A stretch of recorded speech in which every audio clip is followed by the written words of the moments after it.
Hello and good morning friends, welcome to CEC EduSet live lecture. Dear friends, I would like to tell you all that today we are going to discuss on a very important topic, and the topic is reduction of waste in learning, role of ICTs in e-learning.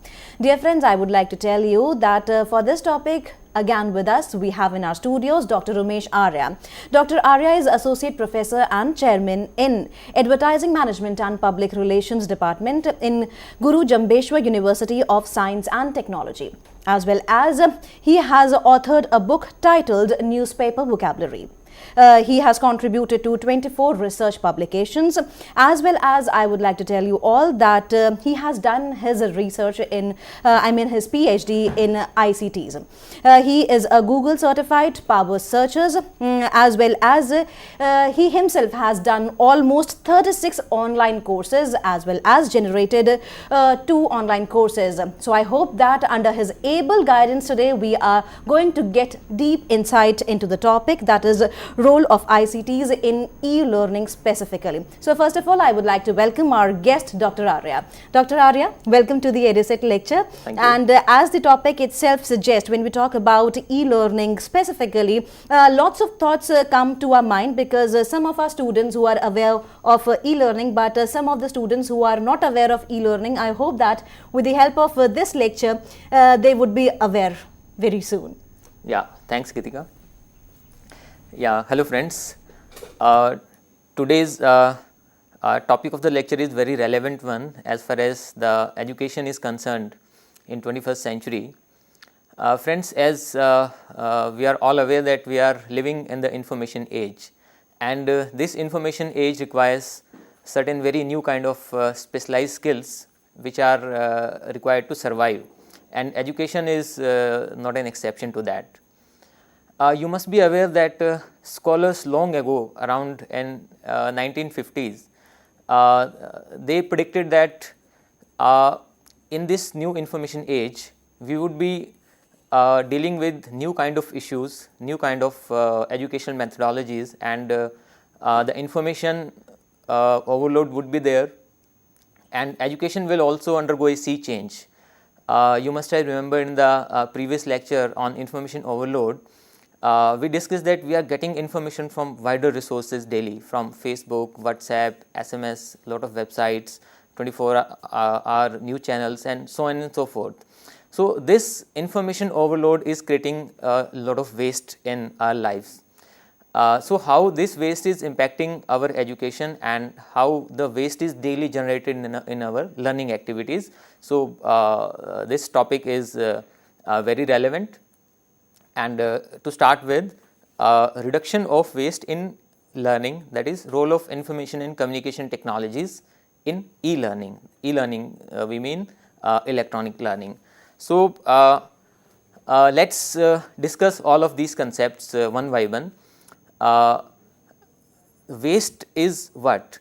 We all know that the definition of waste is an act of using or expending something carelessly, extravagantly, or to no purpose. This is a very standard definition of waste, and we are aware that in our daily lives we create waste. And you must be surprised to know that this 21st century has given us lot of methods in which waste is created daily. For example, a lot of pollution has taken place, a lot of information overload has taken place, which is creating waste, and this waste is learning, it is creating an impediment into the learning activities. The other definition is a misdirectional approach to accomplish a task, thus leading to a leakage in efforts. It simply means that our approach toward the education these days is slightly misdirectional, and it is leading to the another kind of waste, that is our efforts are leaking somewhere, and which is not a very good thing. If we come to the learning part, definition of learning, as we all know, is it is the acquisition of knowledge or skills through study, experience or being taught. That whatever we get through study, our experience or through the formal teaching, it is known as the learning. And the second definition is that it is a relatively lasting change in behavior that is the result of experience. Now, whatever we learn, it is the result of the experience and it is a permanent change in our behavior. And the third definition, if we talk about it, is it belongs to the Harvard Business School psychologist Chris Argyris. He says that learning is a detection and correction of error, where an error means any mismatch between our intentions and what actually happens.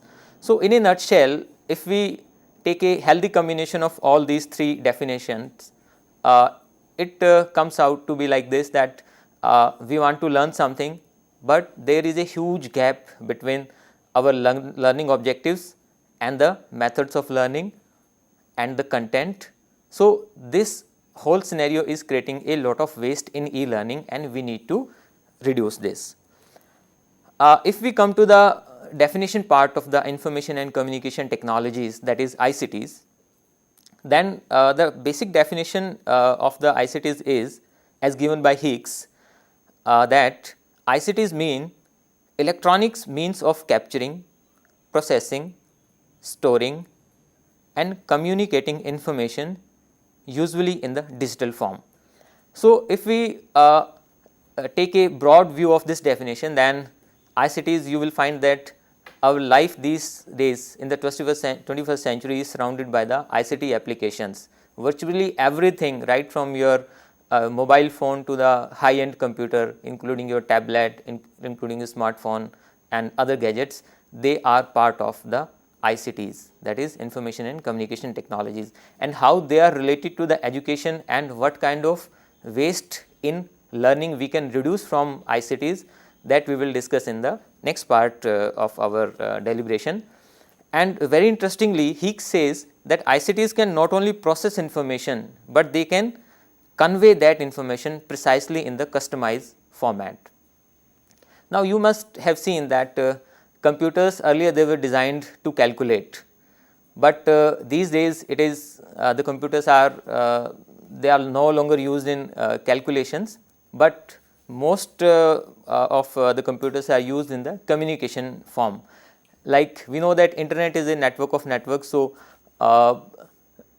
almost every computer around the world is connected to the internet somehow or the other. So, it is basically used in the communication, and this is the area where we can gain from the information and communication technologies and reduce the waste. Now, very quickly we will discuss the 3 M of waste management. These 3 M's, they are taken from the Japanese philosophy of industrial production. As you are all aware that Japanese technology and the efficiency, it is ruling the roost, and many theories they have emerged out of the Japanese culture. So, they have given the precise 3 types of wastes, and what are these? The first of all is the muda. Muda means literally means totally useless or waste. Now, in the educational terms, muda means that any effort which you have put to learn something and it comes out to be totally waste. This muda is daily generated in our village schools, where teachers normally they do not turn up, or the students they are regularly absent from the classes, and whatever is been taught in the classes physically face to face, it is not getting to its conclusion. So, nobody is benefiting. So, first is muda, which is totally waste. If we talk about the second form of waste, that is mura. Mura means unevenness, irregularity, inconsistent. That means waste referring to uneven resource utilization. Now, if we juxtapose this definition with the educational side, it comes that when the students study, then they are not regular in their studies, they are getting no kind of incentive in the education, and their educational performance is basically seasonal. It is not the same throughout the year. So, it is creating another kind of waste, and if the information and communication technologies are applied to these kind of waste, then something better can be done. And the last kind of waste is MURI. MURI means it is an unreasonable overburdening. That means waste due to the reduced output because of overloading and overburdening. Now, this MURI, in our previous lecture of information overload, we discussed that many information overload is there, and it is creating a waste in our mind. So, education is also suffering in the same context. We are getting so many educational resources, open resources, traditional resources, and the things are not as much rosy as they used to be. So, let us discuss the different types of learning. First of all, the basic form of learning is introspection. Introspection means that when a pupil, when a student introspects, he or she sees inside his emotional feelings, and then as per the emotional feeling, he develops some attitude and takes a corrective action out of that. So, it is a basically spiritual form of learning that one is exposed to. The second one is the observation form. Observation means that whatever we learn, it is basically primarily based on observation. We learn through social osmosis by discussing with the people, by observing things around us and making some kind of opinion about that. So, observation research is very good form of research in the qualitative part of the research. And the third one is the experimental form of learning. This is the most scientific, and interestingly it is related to the ICTs also. In this experimental mode of learning, students learn by experimenting something. So, he or she have different kind of educational resources, and through experiments they get to learn what is the real thing. And as you see that information and communication technologies are precisely that. So, if we combine all these three kind of learning methods, then the third one, ICTs, we are more interested now, because research has also shown that the waste created daily in this learning process can be substantially reduced as far as information and communication technologies are concerned. So, here we start with some assumption. The assumption is that there is a huge gap in the skills imparted by traditional education and those required by the industry. This assumption is based on many research findings and policy documents of Government of India, that there is a huge skill gap what our traditional mode of education is imparting and what the modern new age information age industries they require. You must be aware that government has constituted the NSDC, National Skill Development Corporation, and the basic premise behind constituting this NSDC is nothing but this assumption only, that we are lacking on the skill part. Now, if we discuss the type of classes, then the first form of class is the traditional classroom, as we all know, that is synchronous. Synchronous means where the students and the teachers, they are sitting in front of each other, and the only method of communication is through organic technology. Organic technology means when the teacher speaks and the students listen and they interact. This is a very basic form of pedagogy, style of teaching and learning, and it is prevalent since ages in this country. But some new forms, they have taken place, overtaken the traditional classroom now, and they are hybrid. Hybrid, as we know that it is asynchronous plus synchronous. It is a healthy combination of the traditional as well as the technology part.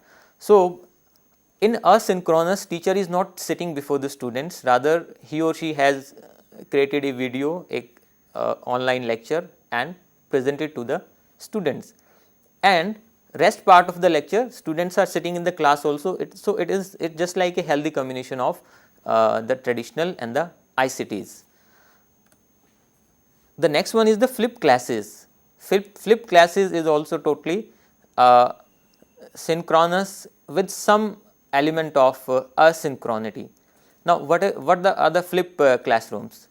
The basic idea is that a teacher does not teach in the first place. Teacher gives a educational lecture either in the form of CD or video to the student a day before the lecture, and the students, they watch this lecture in their house, and again when they come back to the school the next morning, they are already conversant with the idea, and now the teacher only has to just satisfy the queries of the students. He or she does not have to teach the subject from the scratch. So, this is the flip side, both things are involved. So, technology has made possible all these educational methodologies, and the last one is, which is the crux of the ICTs, that is MOOC, massively open online courses. In a short form, we can use the online classes also for the MOOC, and they are totally asynchronous, means there is virtually no interaction between the teacher and the student. Massively open online courses, this is the technology part, and as you can see that different type of classes, they are having relevance in the different context, but as far as this discussion in the lecture is concerned, so our main motive is to deliberate upon the MOOC, that is massively open online courses, and we will see how MOOC have created a lot of waste, reduction of waste in the e-learning process. As far as the definition of the MOOC is concerned, it is nothing but an online course aimed at large scale interactive participation and open access via the web. It is done through internet. In addition to traditional course materials such as videos, readings and problem sets, MOOCs provide interactive user forms that help build a community for the students, professors and TAs. TAs means teaching associates. MOOCs are a recent development in distance education. So, the salient features of this definition of the MOOC, they are put in the red, and you can say that these are the most important features of the MOOC, that is, it is online, it is conducted through net, it is a massive, it means that sometimes more than 3 lakh students, they can join a single course across the globe, and teacher does not have any problem in managing all the students, and lot many people participate, and they build a interactive web community, and in most of the cases typical learning takes place from peer to peer learning basis. That is, if 3 lakhs people, they are doing a particular kind of course on the MOOC, then if I know something, then I will share it on the public forum, and the person sitting in US or maybe in Canada, he or she can learn that, and vice versa. So, this is a kind of interactive platform. So, this is the future of the education that we were talking about, and it is only possible through the use of information and communication technologies. Here we are discussing some of the very good websites which are free of cost, and they are providing world class massively open online courses. The first one is Coursera, as you can see in the address bar. The site is coursera.org. It is an American based website, and it conducts MOOC in virtually all the languages, as you can see, and these are the courses. This is the start date and this is the duration. And if you scroll down the website, then you will see that you can choose the number of courses and the type of courses as per the discipline also, like it has for humanities, business management, food, nutrition, technology, language, literature, and so many. So, if you want to learn more about this, then click this and a course will be presented to you and you can register, and the rest of the things will automatically take place. So, you see that they have a verification certificate also, verified certificate, which means that if you complete the course by giving all the assignments, and if you get a grade in the assignments beyond a certain percentage, then you will be issued the certificate also, and that certificate is verifiable. It means if you present that certificate to some employer or some agency, then this MOOC provider can verify that certificate for you and you will get the benefit also. The next website is edX.org, as you can see in the address bar. edX is also a very reputed website, again America based. It is supported by so many world's top class universities like MIT, Harvard, Stanford, etc. Again, the basic architecture of the software that is known as the learning management system, LMS, that is the same for every website, and the thing is that you first register, which is free of cost, you do not have to pay even a single penny.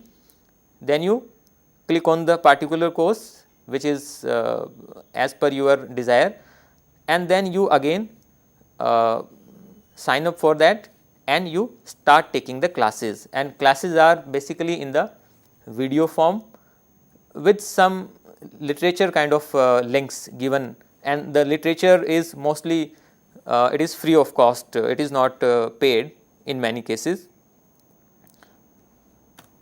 The third one is futurelearn.com.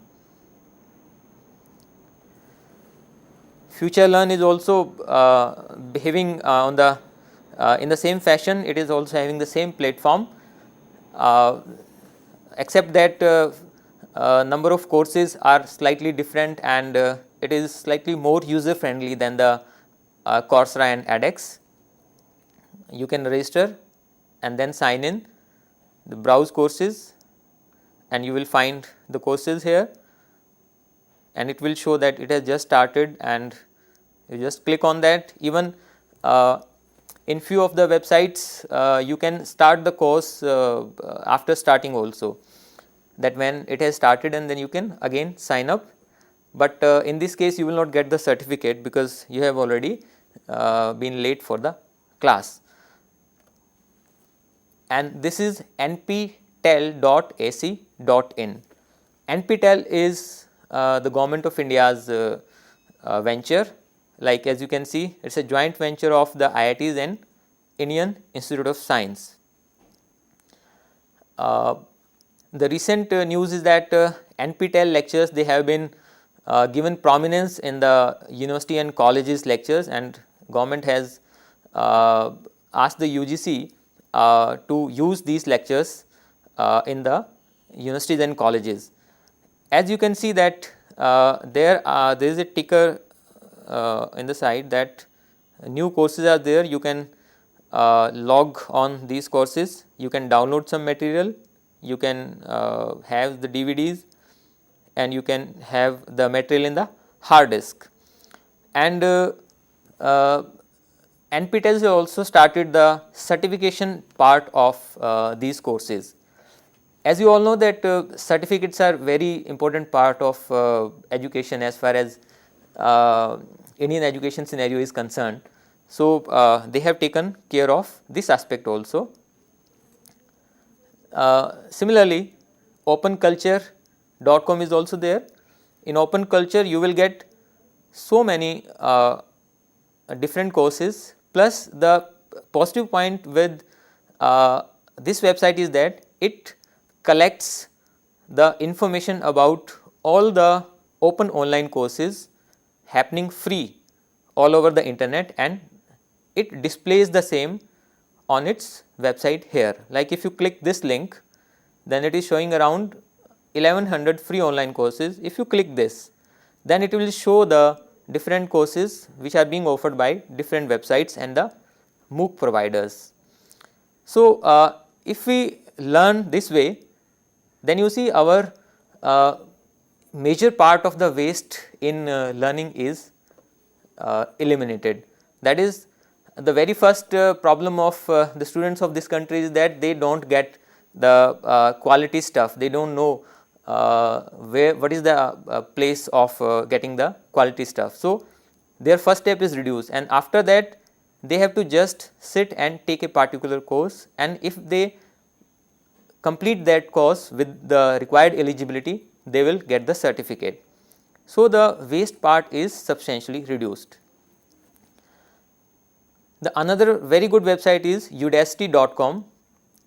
Udacity, it basically offers courses in computer science, new technologies, beginners, intermediate and advanced. So, basically it is a limited kind of exposure as far as computer science are concerned. And this one is very interesting, that is Adrak. Adrak.org was started by Queen Rania of Jordan, and it started in around August 31st 2014. It is highly surprising that Middle East countries, they are embarking on the technological side of the education, and the beautiful part of this LMS, learning management system, is that Adrak is available in Arabic as well as in English. So, it is an appreciable part.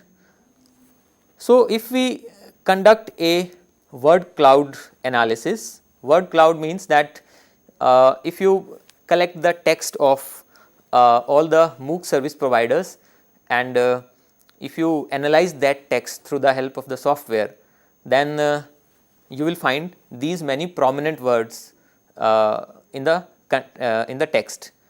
Like you can see, MOOC is a very prominent word, university is prominent, course is the one, students, free, high, learning, launched, online, open, college, crowdsourced, Coursera, launched, school, learners.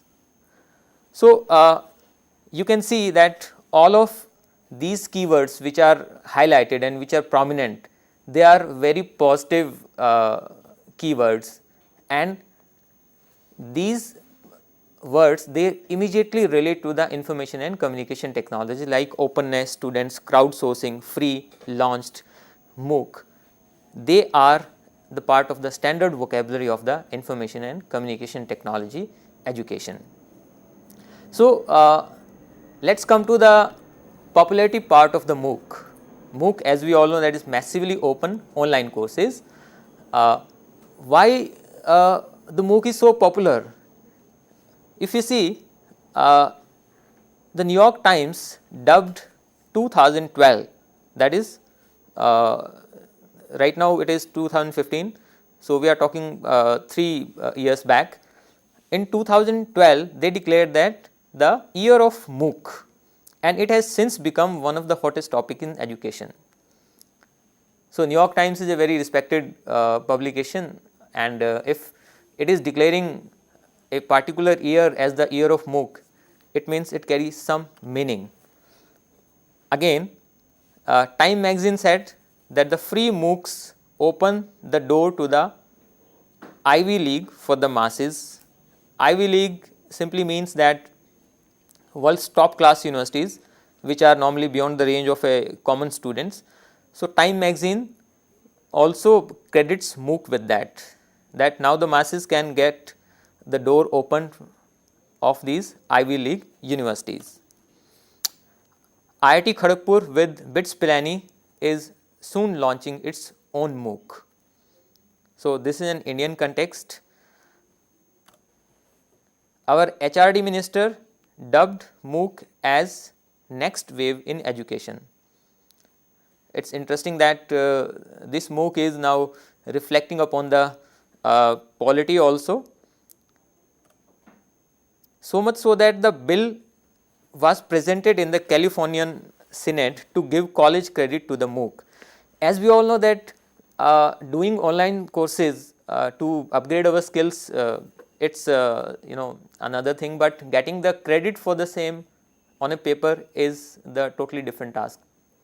So, since the MOOC phenomena, it started in 2009 and now it has come to a maturity stage. So, people are asking for the benefits of the MOOC on the paper, that if they complete a particular online course from a respected website and he or she gets the certificate, then government authorities in India or in different countries, they should accept that certificate as a standard document, as a valid document which is recognized by the universities around the world. So, for this a bill was presented in the California Parliament, and we hope that throughout the world these issues would be addressed in another 2 to 3 years. As we already discussed, Jordan launched its own MOOC platform, Adrak, in 2014, and very few people know that BJP in their election manifesto promised to start online education, that is MOOC. When BJP government, which is in power right now, when they fought the election in 2013, then it was in their election manifesto that we would provide the education through massively open online courses to our students. Now, it's such a heartening finding that politics is also taking care of our learning activities, and they are also slowly recognizing the importance of online education. And taking inspiration from the MOOC wave, massively open online courses wave, which is running throughout the world, our government is also soon starting SWAYAM. SWAYAM is an acronym which means Study Webs of Active Learning for Young Aspiring Minds. In a nutshell, it is an online platform of education. Now, SWAYAM in Hindi means himself or the herself. That the basic underlying philosophy, the philosophy underpinning this SWAYAM effort is that we should not be dependent on the outside MOOC providers from America or European countries. We should launch our own MOOCs. Indian teachers, they are supposed to come up with their own online courses which are related to the Indian conditions, and the students, by taking inspiration from the SWAYAM, they can complete the course and they can get the actual certification. And in this whole process, not even a single single amount of money is involved from the student side. And to realize this dream, 2014 union budget allocated 100 crores rupees for online learning and virtual classrooms. So, as you can see that whole amount of money is going into the online courses. And MOOC is also popular because connectivist theory emphasizes that the learning and knowledge emerge from a network of connections in this digital age. See, information and communication technologies in 21st century, they have given us one power, that we can connect through each other. So, when we discuss more on the connectivist approach of the theory, it means that a teacher is not the person who is alone knowledgeable. Students are also knowledgeable, right? When students connect with themselves and with the teachers, then a new learning ecosystem is created in which the knowledge flows back and forth, up and down, and on the horizontal pattern. So this is the connectivist theory. That's why MOOC is so popular. The blended model may allow experts to reach a far larger audience and help student satisfaction level to increase. Oftenly, the online courses, they are criticized for being too Western, education oriented with a little Indian context. But you will be surprised to know that recently FICCI has done a survey, and FICCI has come out with this finding that the blended model may allow experts to reach a far amount of audience, and student satisfaction can also increase. Blended form of learning is that it's not that online courses are panacea for everything and every problem can be solved by them, nor is the case with the traditional one. So it's on our judgment that whether we are to support a healthy mix of all that, or in some cases go for the online cases only, or in some few cases go for the traditional mode, right.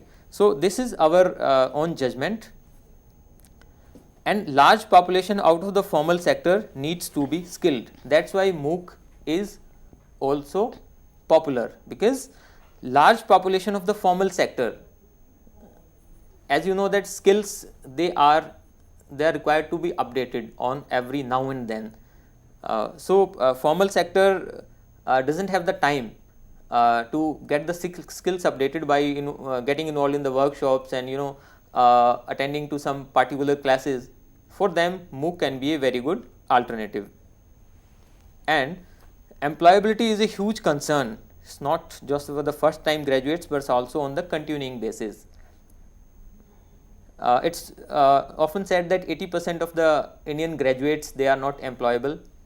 90% of the Indian engineers graduates, they are not employable, and around 83% of the management graduates in this country, they don't have the skills to be employed. So given this kind of skill shortage scenario, MOOC is, it can be very popular for them. Language, communication and soft skills MOOCs can help certify large number of students who are unable to find jobs or unable to progress in their careers. Now this humanities part is the potential where things lie, that language and communication and soft skills part, large number of students can certify themselves with the help of the MOOC.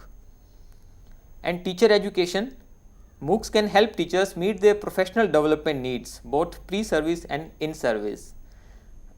Various surveys, various research findings by international agencies, they have cast doubt on the quality of Indian teachers. Like if you go by the latest World Bank survey on the Indian teachers, so it is coming out with very, very gloomy pictures. So the FICCI report said that the teacher education before service and during the service, that can be greatly impacted by the MOOC. So that was that we discussed why what is the popularity of the MOOC. So we will deliberate why it is at all required. MOOCs offer a way to gain skills not taught in the formal sectors, demonstrate them to the potential employers and stay abreast of the developments at workplace. As we all know that formal sector, that is the traditional classroom learning, it doesn't impart you that much skills.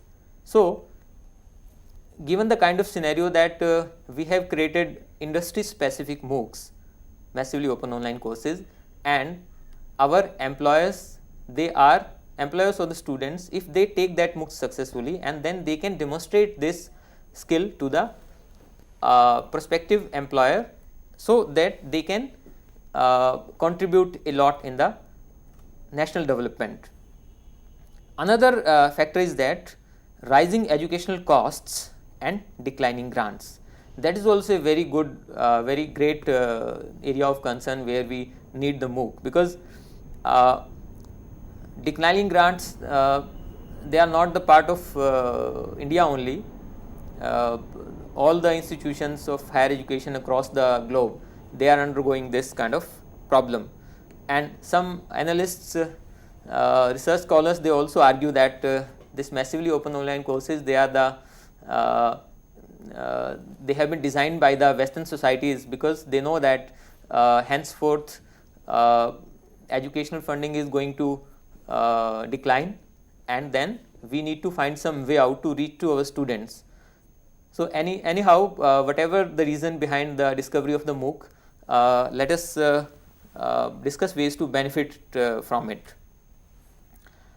And the next one is growing asynchronous mode of life vis-a-vis synchronous mode. As we discussed that we are now not living in an age where we can meet people daily. We cannot meet our teachers daily in the classrooms. There are lot many issues, and asynchronous mode of the interaction is taking place. Like we are sitting at some different place and we are still connected to the teacher with the help of the technology through YouTube, through Facebook, academic Facebook, or whatever be the technologies. So this is the asynchronous form of connection between the teacher and the students, and as we all know that it is going to increase only, right? So let us benefit from it, and this part also shows that why MOOC are required for our country. The next argument is that availability of the best brains of the subjects from top-notch universities are available through MOOCs only. If you go to the websites and browse through different courses, and you sign up for a particular course and then just go to the teachers section, where you will find the people, teachers from different top-notch universities, they are teaching you that course, like top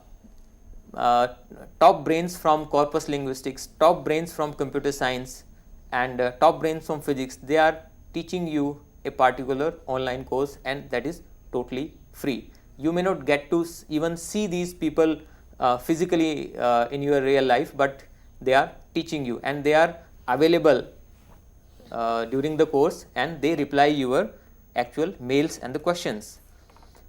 India has more than 150 crores minds aging between 18 to 23 years. It means, this is a slight mistake, India has more than 150 million, which comes out to be around 15 crores of the people which are aged between 18 to 23. Now see, we don't have the resources and the teachers to reach these kind of students, and with the declining cost of the technology, MOOC is the only alternative to teach these people, because sociologists, they widely agree on this thing, that if we have to take benefit of this young population, then we have to give them some skill, we have to make them employable. Otherwise, if we miss the bus, then this population will be engaged in some antisocial activities, because they have ultimately, they have to earn something, they have to make their both ends meet at the end of the day, and if they don't have the skill, then they will not be able to contribute.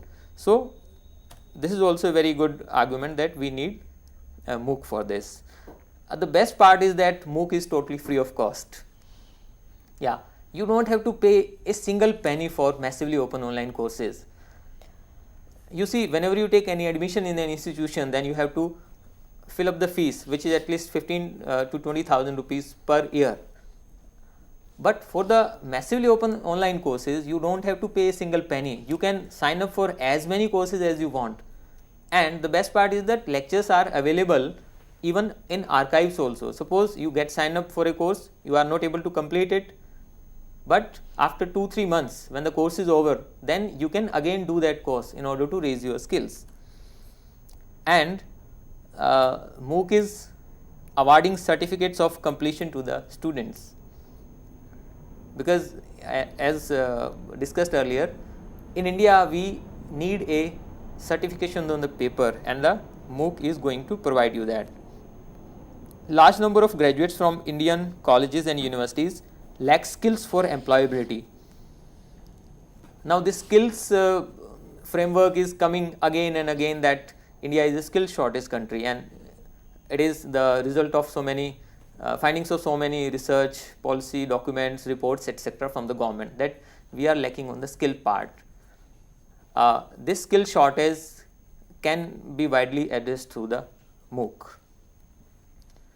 And teacher student ratio of 1.15 for social sciences at PG level and 1.30 at UG level.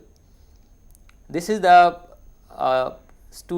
teacher student ratio prescribed by the UGC, whereas the actual pupil to teacher ratio is 25.6, which simply means that there is one teacher on every 25.6 students, which is very less as compared to the ideal standard as prescribed by the UGC. So this difference in the strength, it can only be worked out through the MOOC. That is, if we teach them through the massively open online courses at their own convenience, they can learn something. If you see the Ministry of HRD report on higher education 2014, then it says that gross enrollment ratio in India is 20.4 at PG level, which is much below the developed countries, and that's why Indian education system is attacked from so many quarters, that our gross enrollment ratio is very less, because the students are facing many socio-cultural restrictions. They are not able to travel, they are not able to fill up the fees, they are not able to find knowledge about a course, they are not properly informed also for so many reasons. But as far as MOOCs are concerned, so these online courses, they don't need anything, they just you just have to sign up with the website, and the website itself will contact you in the future courses, that if it is going to launch new courses, it will immediately send you an email that look, we are starting our new week, these many courses, as per your own convenience and as per your own choice, you can sign up for the new courses. And as we all know, distance education is very important these days, because nobody has got the time to formally sit in the class and study. So distance enrollment constitutes 12.5% of the total enrollment in the higher education, of which around 40% are female students. So you can see that major part of the distance education is done by the female students, and again, Indian society is a very fragmented society in which it is said that the females, they always get a raw deal. So as you can see, the here open online courses, massively open online courses, they are they carry a big promise as far as female education is concerned, and this is the mother of all the arguments, that is shortage of 3.5 lakhs teachers till 2014. Till date, we are having a shortage of 3.5 lakhs teachers in India, and another 13 lakhs shortage would be there in coming 8 to 10 years. Now, if we train teachers, then we are not going to get the qualities, because the gestation period is so long and the expected result will not come out as is the experience with the earlier efforts.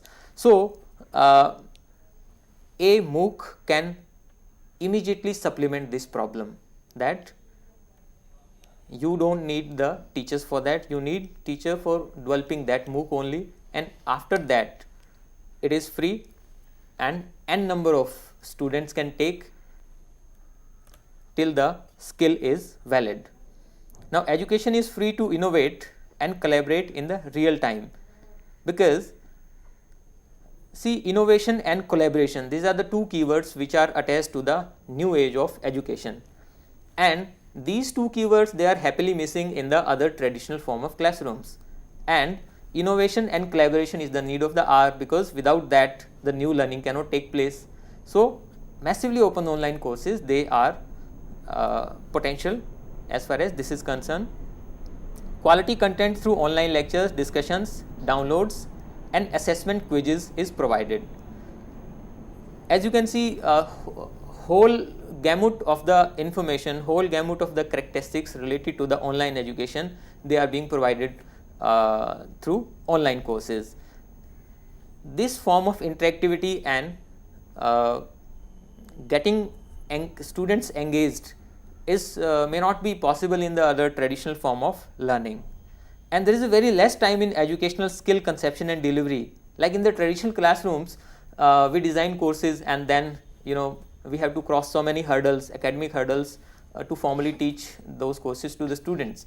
But as far as massively open online courses are concerned, you just conceive a particular program and you are free to immediately launch that course within no time. So the phrase of conception and delivery, the time is very, very less, and it's a pull approach from the students rather than a push one, where a student can choose from wider choice of the courses.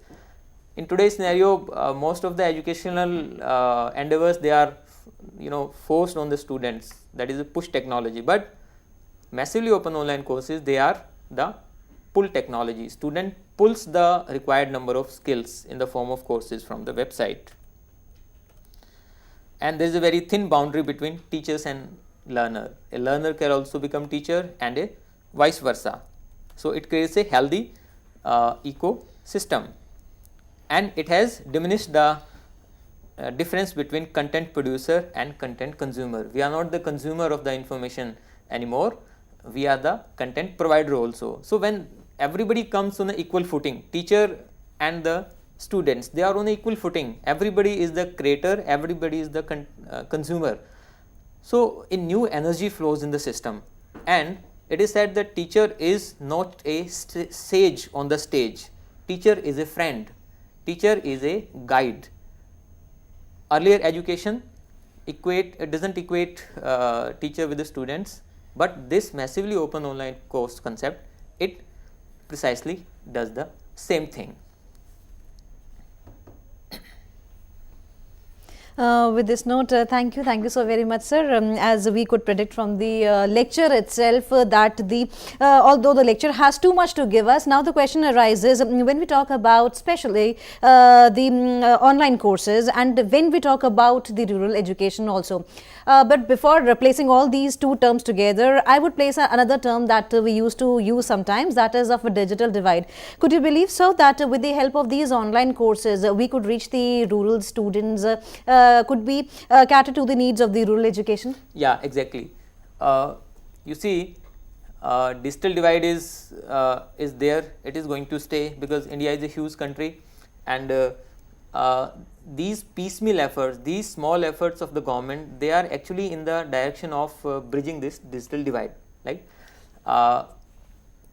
in the absence of any technological efforts in our rural classrooms, a scenario is that a lecture is recorded and it is played there in the classroom, and the students, with the help of the teachers, they can ask the questions, and teachers are also empowered to answer the questions.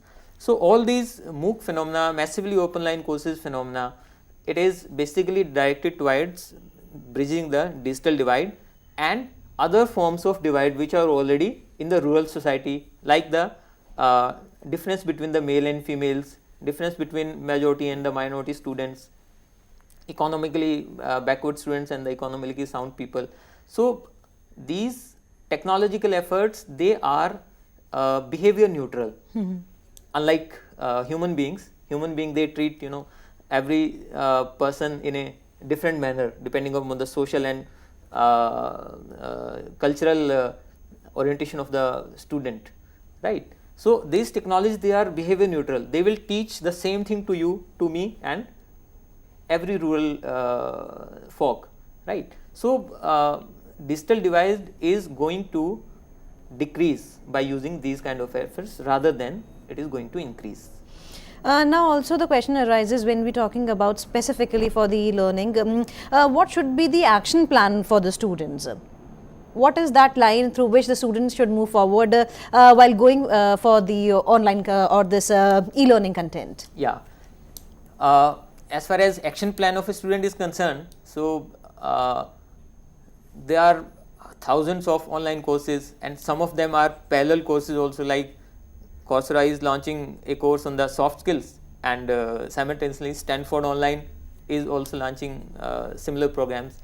So I would advise the students on two fronts, that first they should register on a famous MOOC service provider website, and then they should do at least one course in 6 months which relates to the hard skill of the student. Hard skills means related to the subject. If you are a student of computer science, then just go and do a course on the computer science in 6 months, and you are advised to do one more course related to the interdisciplinary subject like social network analysis. This is partly your hard skill and majorly it is a soft skill. So in this way your action plan is focused, that you are not signing up for too many online courses, and ultimately you are getting confused, you are not getting the right kind of skill. So keep your thinking focused. At least do 2 massively open online courses in 6 months, and they should be from hard skills and the soft skills, and keep visiting those skills, keep again updating those skills in the next course. I think that can solve the problem. Exactly, that can solve the problem, as well as with the help of the lectures also, that is with the help of the EduSet lectures, we try to give some input to you so that your overall personality could be changed. Now there is a question also that when we are talking about, or we are motivating the students with the help of this EduSet platform, how to change the students or the teachers mindset that they should opt for the e-learning? Yeah, it's a oftenly discussed question that students and teachers, they are not ready to change their behavior because the job is secured. So I mean, a sense of complacency is inside them. But we must understand the research from the neurophysics. Neurophysics says that if you start learning a particular thing, a new thing, if that thing is totally unrelated to whatever you are doing earlier, then your brain pattern changes accordingly. It means new connections between the neurons, they are formed, and earlier connections, they are either they are reduced or they are temporarily masked. So teachers and the students, they don't need to worry at all. New connection in the brain will be formed automatically because it is the brain functioning. So I think they should not need to worry, just develop do a particular kind of course and see the results. And every individual who wishes to upgrade his personality, some people used to do lots of courses so that they could upgrade their in their respective areas, whether it's academics or something else. As you have yourself done 36 online courses, do you feel so doing such type of courses helps you a lot? Because we have very less time left, so we would like you to sum it up. Yeah, it is a widely known fact that you are hired for your hard skills and fired for your soft skills. So that's why hard skills are important, but soft skills are more important. So if you have done so many courses, then it means your soft skills, they have increased, and if you are having a say in the soft skills, then ultimately an employer will take care of you. You don't need to worry, just focus on the skill development as far as massively open online courses are concerned. Your statements are in itself, we could say that, are good example of what you taught in this lecture. Thank you, Dr. Arya. Thank you so very much. You were with us, and throughout the lecture you helped us to reach to the new paradigm, and I hope that in future lectures also we would be studying and getting deep insight into the various topics. Thank you, sir. Thank you so much.